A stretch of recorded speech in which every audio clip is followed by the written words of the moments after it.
اللہ اللہ اللہ اللہ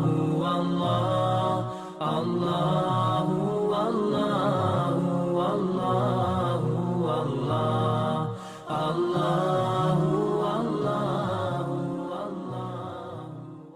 حضور غوث اعظم آپ فرماتے ہیں کہ جس سواری پر تم بیٹھے ہو جتنی مرضی اس کی لگامیں تھام لو، اس سواری کو روک نہیں سکتے۔ وہ کون سی سواری ہے کہ جس سواری پر ہم بیٹھے ہیں اور اس کو ہم روک نہیں سکتے؟ وہ ہے وقت کی سواری۔ وقت گزرتا جا رہا ہے، آپ جتنی مرضی کوشش کر لیں آپ وقت کو نہیں روک سکتے۔ وہ فرماتے ہیں کہ دو کام کر لو، وقت کو روک لو یا وقت جہاں لے کر جا رہا ہے وہاں پہنچنے کی تیاری کر لو۔ وقت ہمیں کہاں لے کر جا رہا ہے؟ وقت ہمیں آخرت کی جانب لے کر جا رہا ہے۔ دیکھیں، ہم وقت کو نہیں روک سکتے۔ اگر ہم جوان ہیں تو کیا ہمیشہ جوان ہی رہیں گے؟ اگر بچپنا ہے تو کیا ہمیشہ بچپنا ہی رہے گا؟ نہیں، وقت ایک جیسا نہیں رہتا۔ وقت، اگر ہم ابھی جوان ہیں تو آگے بڑھاپا بھی آنا ہے، اور آگے بڑھاپا ہے تو پھر آخر موت بھی آنی ہے۔ تو فرماتے ہیں کہ اگر وقت کو نہیں روک سکتے تو پھر وقت جہاں لے کر جا رہا ہے وہاں پہنچنے کی تیاری کرو۔ فرماتے ہیں دو کاموں میں سے ایک کام تو کرو، یا تو وقت کو روک لو یا وقت جہاں لے کر جا رہا ہے وہاں پہنچنے کی تیاری کرو۔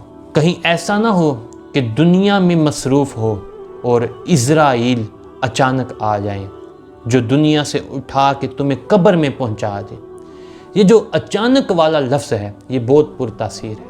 اچانک، کہ اچانک فلاں شخص کا ایکسیڈنٹ ہوا، اچانک موت واقع ہو گئی، اچانک ہارٹ اٹیک ہوا، اچانک موت ہوا۔ کیا یہ اچانک کا لفظ صرف دوسروں کے لیے ہے؟ یہ اچانک کا لفظ ہمارے لیے بھی ہو سکتا ہے کہ کوئی یہ نہ کہ اچانک یہ فلاں شخص فوت ہو گئے۔ تو لہٰذا اگر آپ کا دل مانے کہ اچانک ہمیں بھی موت واقع ہو سکتی ہے تو توبہ کریں، اللہ تعالیٰ کے حضور گڑ گڑا کر توبہ کریں، واقع ہو۔ مگر ہم توبہ کیسے کریں؟ ہمارے دلوں میں تو دنیا کا فراڈ چل رہا ہے، ہمارے دلوں میں تو دنیا کا دھوکہ، یہ فریب، دنیا کا دھوکہ و فریب چل رہا ہے۔ ہم کیسے توبہ کریں؟ ہمارا دل دنیاوی خواہشات کا گھر بن چکا ہے۔ ہمارا دل کس طرح مانے کہ ہم نے اس دنیا کو چھوڑ کر بھی اگلے جہان کی طرف منتقل ہونا ہے؟ پر صدا نہ باغ بلبل بولن، صدا نہ باغ بہاراں، صدا نہ ماپے حسن جوانی، صدا نہ صحبت یارا۔ آج جن سڑکوں پر، جن راستوں پر ہم چل رہے ہیں، ہم سے پہلے کتنی قومیں ان راستوں پر چل کے گئی ہیں، لیکن آج ان کا کوئی نام و نشان بھی نہیں جانتا۔ سکندر اعظم جب وہ بستر مرگ پر تھا تو اس نے دنیا جہان کے حکیموں اور طبیبوں کو اکٹھا کیا۔